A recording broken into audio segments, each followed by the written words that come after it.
Brady family. The show started being shot back in 1968-69, and it's still being played on televisions around the world today. It's like it's never ending.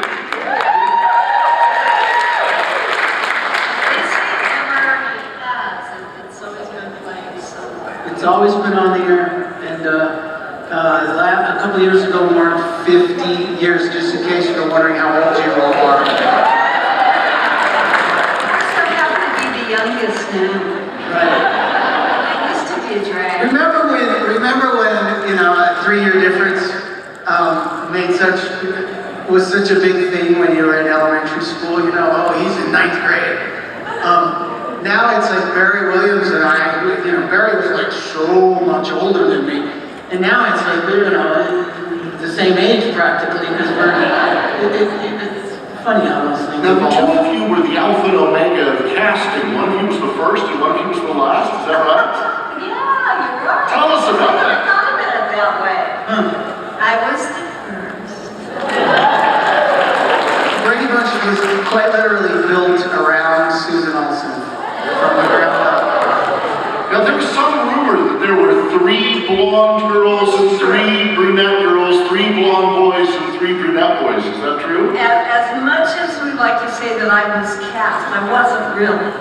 It was, if we go with the blonde girls, she'll be the little one. But they had 3 brunette girls. It depended on who they cast as parents. So there's a set of 3 blonde boys and 3 brunette girls. And there was even different ages too. We did a lineup where Maureen, who played Marcia, was actually the middle girl, and they had an older girl playing Marcia. And then they decided, well, she's like getting close to 18, she's going to be leaving the house. So they wanted kids that would grow up more with the audience.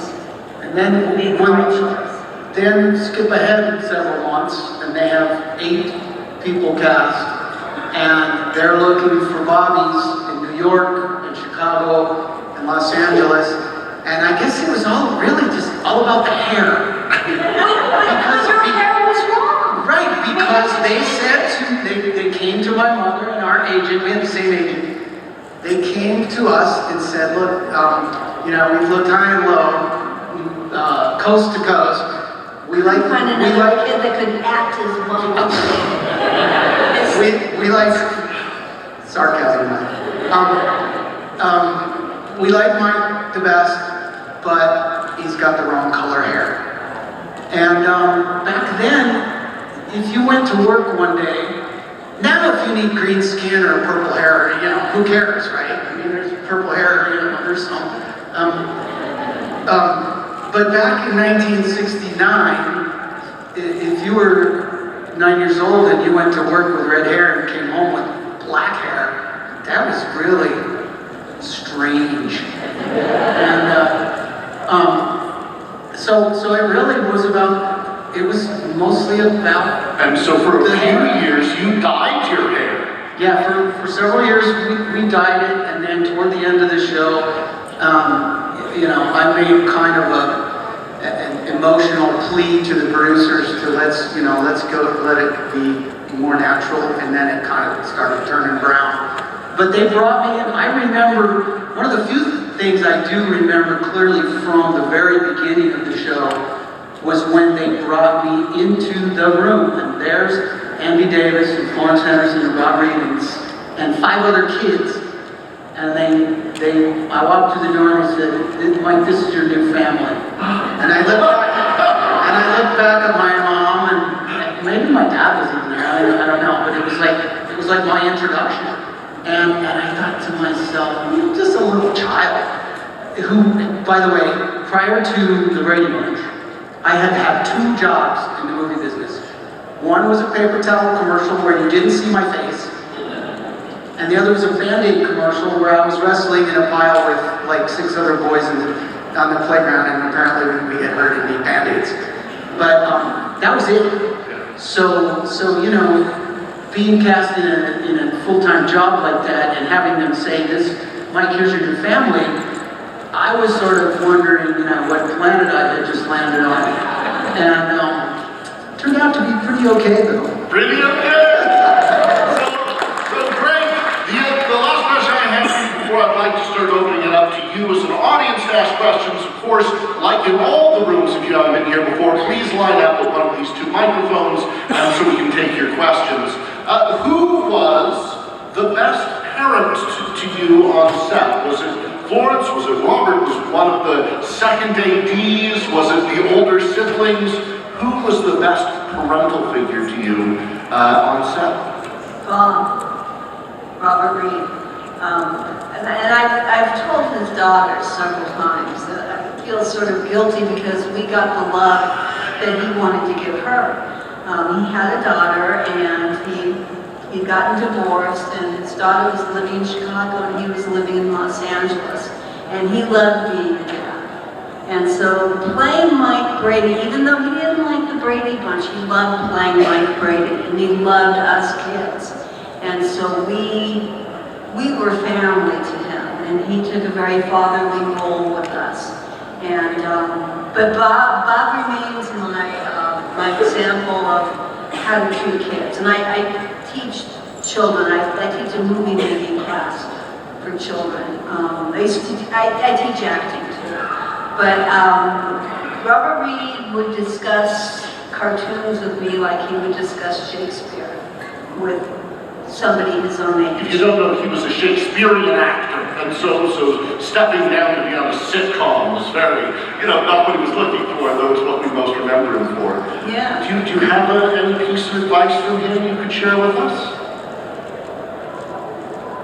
Or just the fact that he was loving?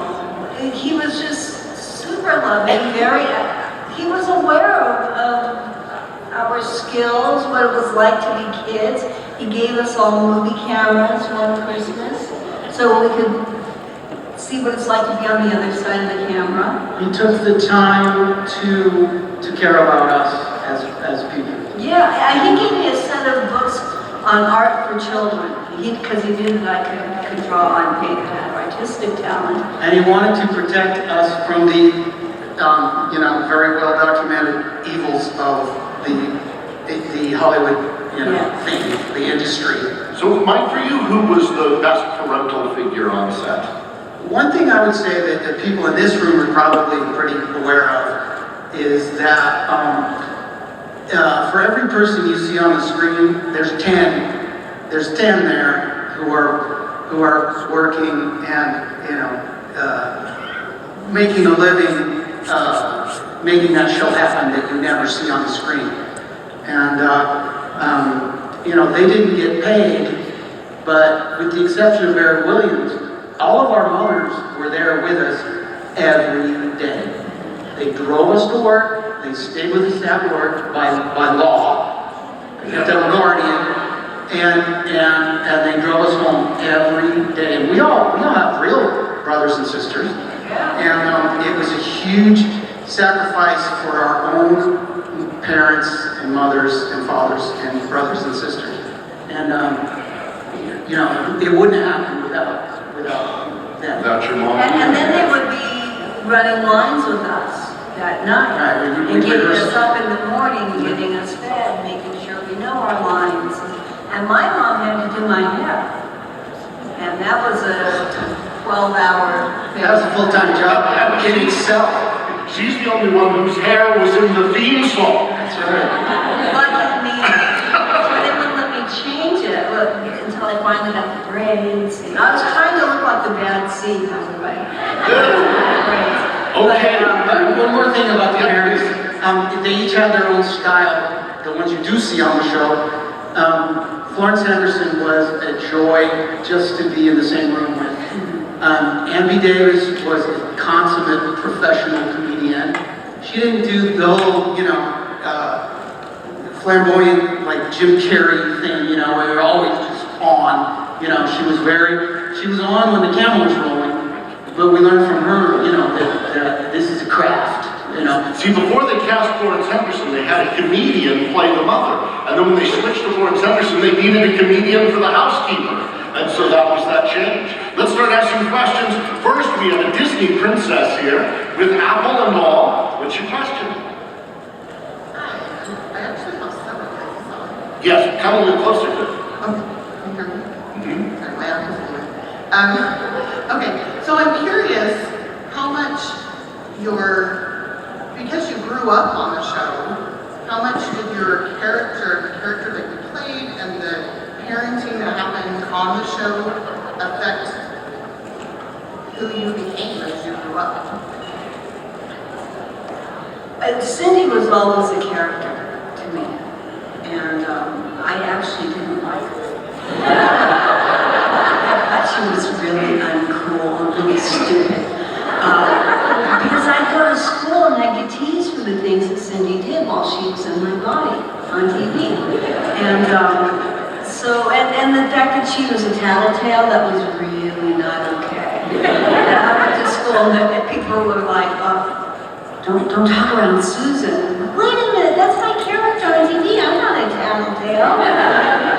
So it was difficult. It was very, very separate to me. You have to remember, they played younger than they actually were, and simpler than they actually were. So it was hard, because most people aren't able to separate those two pieces. I was lucky enough to be cast as a kid playing a kid. and you know, the paper towel commercial, family commercial, you know, that was my training. But we had a handler on set that a lot of sets don't have, who was, a lot of shows with kids in them will have a dialogue coach. Some shows with a lot of words in them, like soap operas, you know, they'll have a dialogue coach. But we had a dialogue coach, and it only just occurred to me decades later that all this guy was like child wrangler. He was just a babysitter, you know. And so to answer your question, they were just roles that we were playing, you know, and we were, as soon as they said cut, we were just off doing Legos or drawing or reading or, you know, needlepoint or whatever. We all did needlepoint. For electronics. Yeah, no, that's believe me. You're learning other skills. Thank you so much. We'll take the next question. Come on up. Oh, sure, David. Makes for a fun photo. Look, it's because I wore this. It's good luck.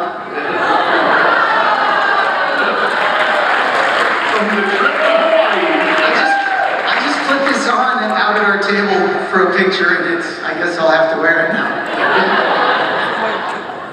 So as famous child actors, what is one difficulty that you feel you experienced and overcame, or successfully overcame, and how did you overcome it? Rejoining real living. Because I insisted on going back to regular school every year. I did not want to be different. There was one year that we all went to the same private school because we were on concert tour. That fabulous music you heard us do, we had 4 albums and we went on tour. And we thought we were good. We were wrong. I got good reviews. I got some good reviews. Really good review that one time. But just going back and fitting in with the regular kids. I used to get teased very badly when I was little. As I got older, the teasing got less and people were more accepting. So by the time I was in high school, the only kids that had a problem with me were the ones that were involved in the drama clubs, because they were actually jealous, or what we call the socials, the socialites, because I actually had something to be snobby about and my cousin. But you know, just fitting in with regular people, and you learn a lot more about people in general. You know, you become kind of a psychologist. I would say that it was all the dangers involved with living your childhood in your 20s, when you have a car, and you have some money, and, you know, living the fast life. That might After or during the show? it would have been well after. Okay. Yeah, in my 20s, and I got through that by sheer dumb luck. And but think about this, guys. What are the chances that 6 out of 6 child actors from the 1970s all made it through till today and are doing fine? You know,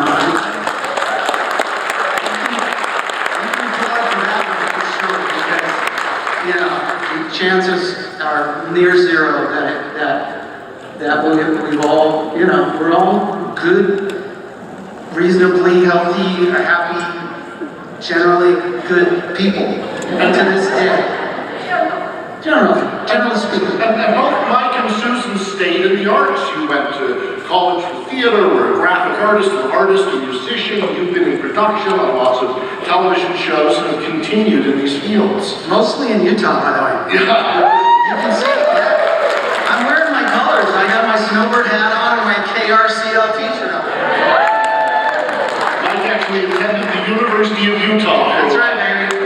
Thank you. Thank you so much. Next question. Hey, how did the dynamic of the show change with the introduction of Cousin Oliver?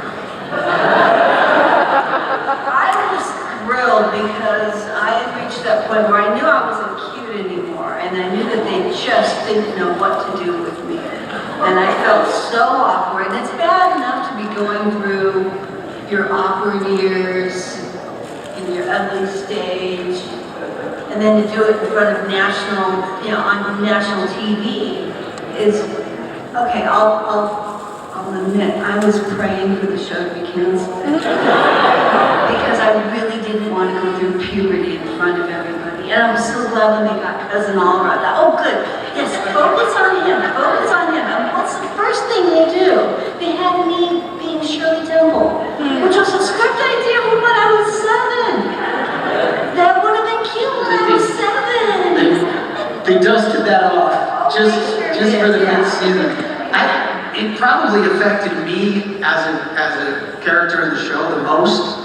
And I was like, you know, you know, the producers make these calls, I'll just do what's in the script and go with it. And sure enough, you know, he was there for 5 episodes, canceled. Right? Yeah. Robbie, by the way, Robbie's a good guy. He's a very good guy. We remained friends. In fact, I turned him on to music, and he's a professional musician. He was always in at least 3 bands. He comes to these shows and does really well because he has a following because he played Michelangelo on the Teenage Mutant Ninja Turtles. You guys know that? And that was for the Galactica. He was Alien? Yeah. And with Battlestar Galactica, here comes someone direct from the future, from the next generation, the one and prosper. Your question, sir. I'm hoping this will be a fun one for you. So I was a huge Brady Bunch fan when I was a kid, saw every episode like 10 times. And so when I was in college, the student newspaper had a little contest. They had like 10 questions about Brady Bunch. And so I entered the contest, I answered all 10 questions, and then there was a bonus question, tiebreaker question.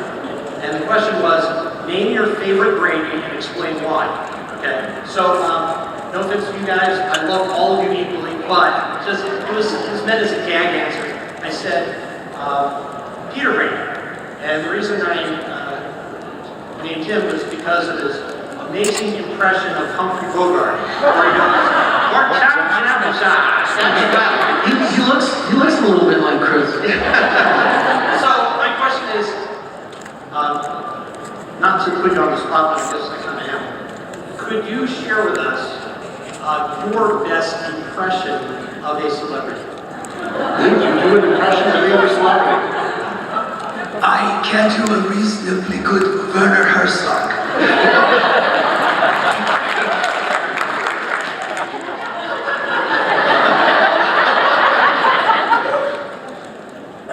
Sometimes I can do meatball.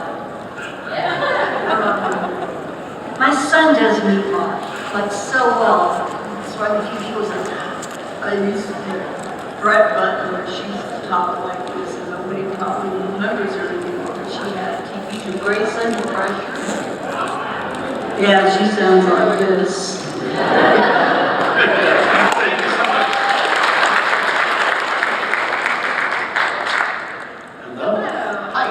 So, Brady Bunch has those epic one-liners that, we've all used throughout all of our lives. For whatever reason, I was just wondering, do you guys have a favorite Episode? one-liner? Like the pork chops and applesauce. Oh, yes. Cindy grew a brain for an episode, and I was found line to say to Greg, which to me was just very, very philosophical. And it was when he became Johnny Bravo, because he fit the suit. And he comes home and he's telling all of us kids, well, they just want me. They only want me. They don't want the whole group. And Cindy's the last one still at the car talking to him. And he says, well, Cindy, I'm going to be a big star. And she goes, and a very small person.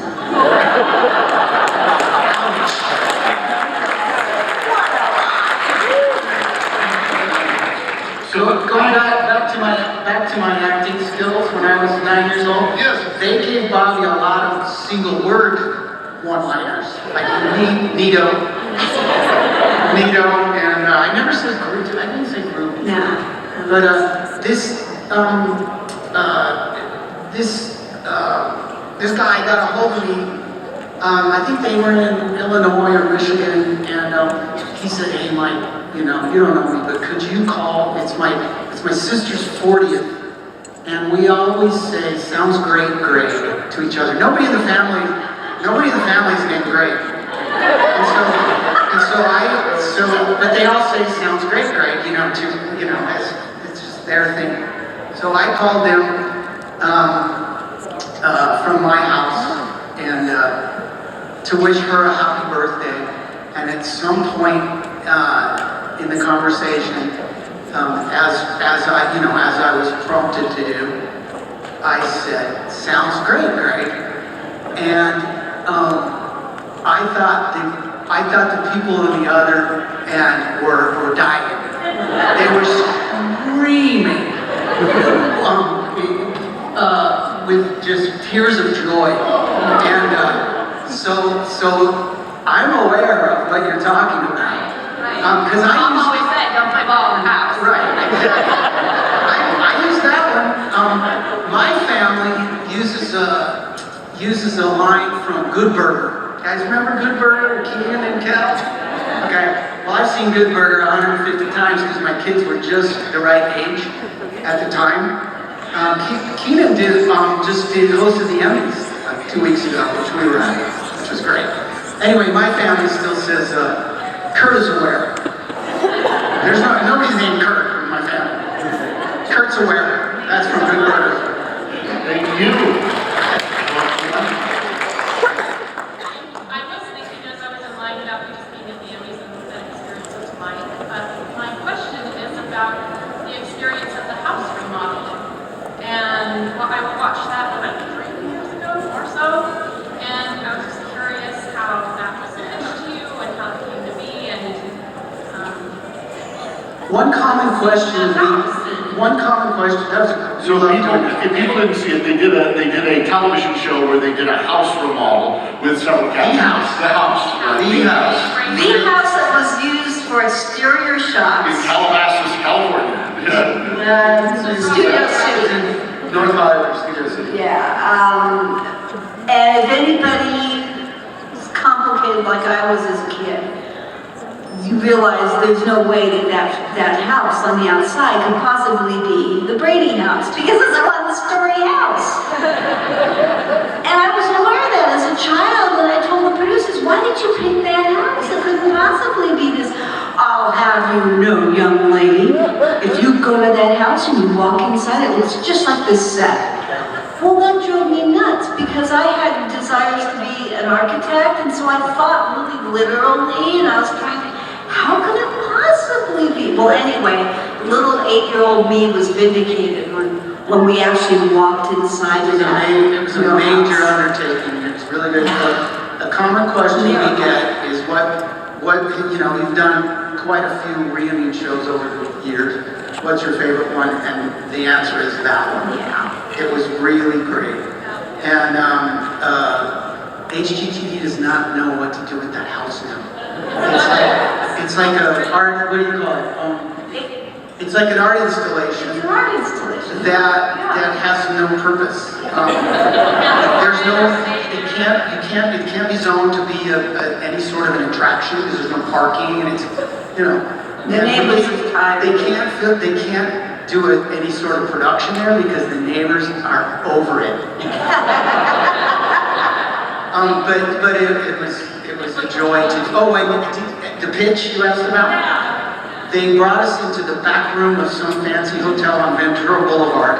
Literally, the kind of It was a place where secret. you're walking down the hallway to get to the restrooms in the back of this restaurant, where they keep the empty kegs before they go, out to the dumpster. And there's a place in this paneling where you press on the wall and this big door opens. Well, we all go in this room and sit around and get great food. And after the pitch, they had to have us on board, obviously. After the pitch, I said to them, "You guys are nuts." And that's probably one of the best ideas I've ever heard. And they pulled it off. And the beautiful thing was, it was mainly one guy that just said, "I have to get the house. I don't know what we're going to do with it, but we have to get it." It was like a path with heart. It was like he was being guided. We have to get the Brady kids. I don't know what we're going to do with them, but we have to get them. And it just kept going. And he had faith in it. And also that meeting was on my birthday. So Oh, that's cool. That's right. We had snickerdoodles or whatever. no, we had deep fried fluffernutters. You see, I'm from California, and Californians don't have marshmallow fluff. It's an import. I can only get it at World Imports and stuff. They don't have it in California. Yeah. So if you haven't seen that, go watch it on HGTV. Next question up. Thank you so much. How was it being at the Emmys this year? How did that experience come Tell us about? about the Emmys. Did you get to interact with any other actors? Took us 50 years to get an invite. Yeah. Seriously. Our show was not a hit, by the way, when it was on Friday nights between the Partridge Family and Love American Style, or vice versa. It was not a hit. It didn't become huge until all of you guys were watching it at 3:30 and 4 p.m. after you got home from school.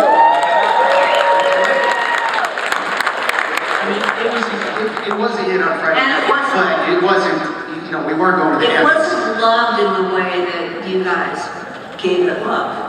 And in fact, because I toyed with being an actress after the show, and the level of respect that the show had was non-existent. You go on auditions, oh, you were on that show. That wasn't very realistic, was it? Where are they now? I didn't write it. Where are they now? Exactly. The slow burn was Star Trek and the Brady Bunch. And come to our table, I'll show you some selfies from the Emmys. Oh, yeah. Captain America. Two-part question. Just to let you know, my wife and I were influenced by the Brady Bunch. We have 6 kids.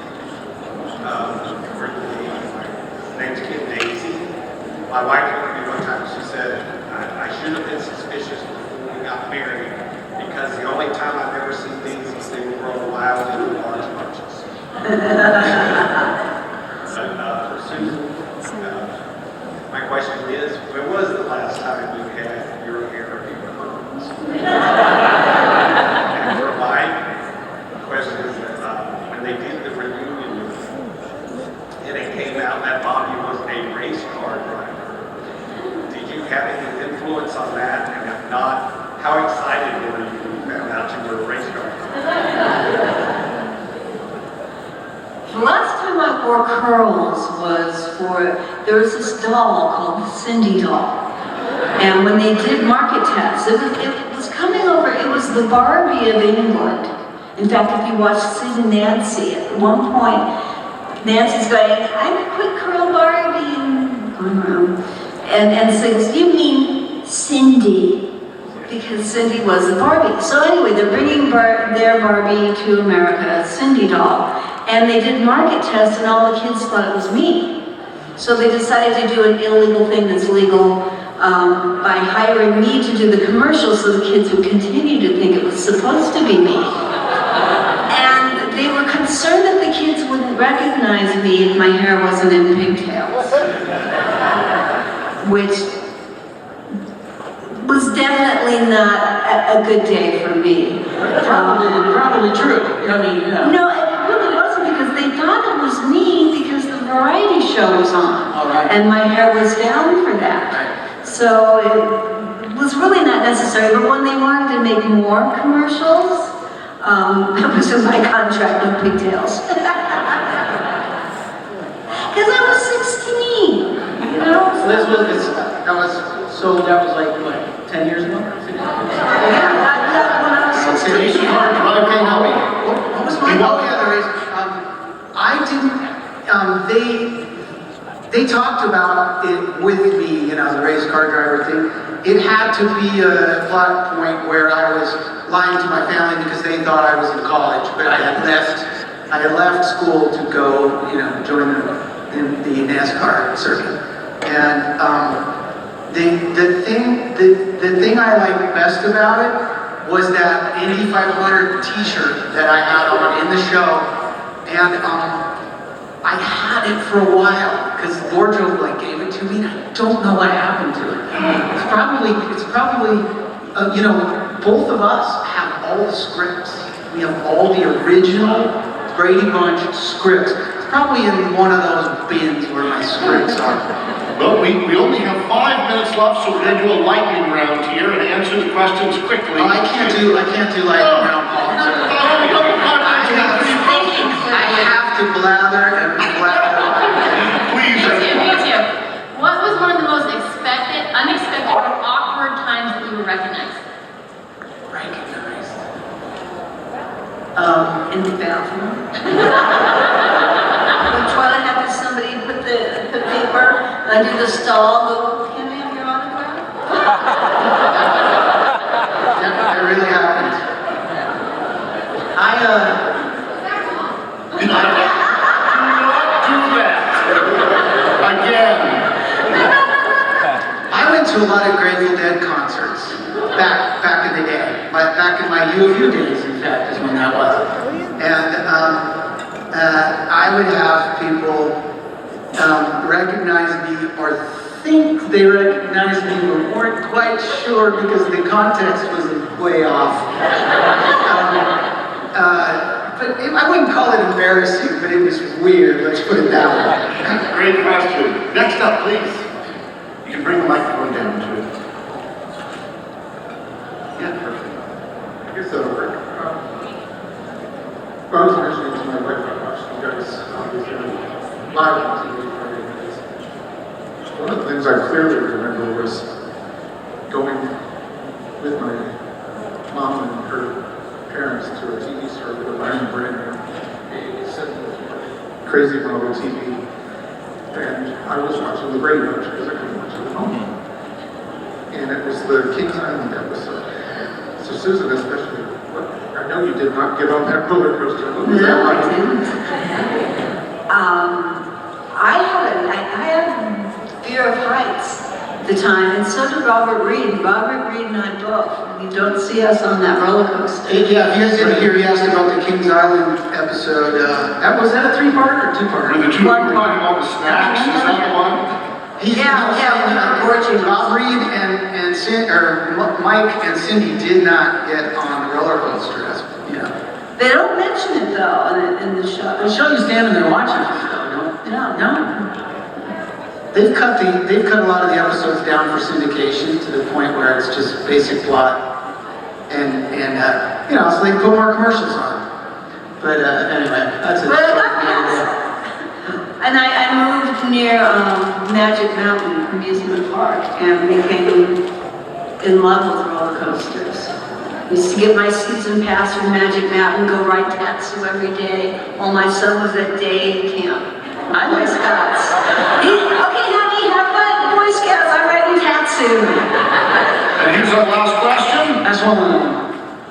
This one's actually for Mike. I went to high school with a girl who married your brother, and I haven't talked in 30 years, so how are Tom and Ann doing? Really? Oh yeah, Ann's from Salt Lake City. That's right. My brother's wife is originally a Utah, and they're doing great. They have 2 kids, one of whom just graduated from med school at UCLA, and one of whom just graduated is in the music school at USC. So I don't know what they do at the UCLA USC games, but you know that's a family matter that I don't have to deal with. Yeah, Todd and Ann are doing great. They live in Marin County. Yeah, cool.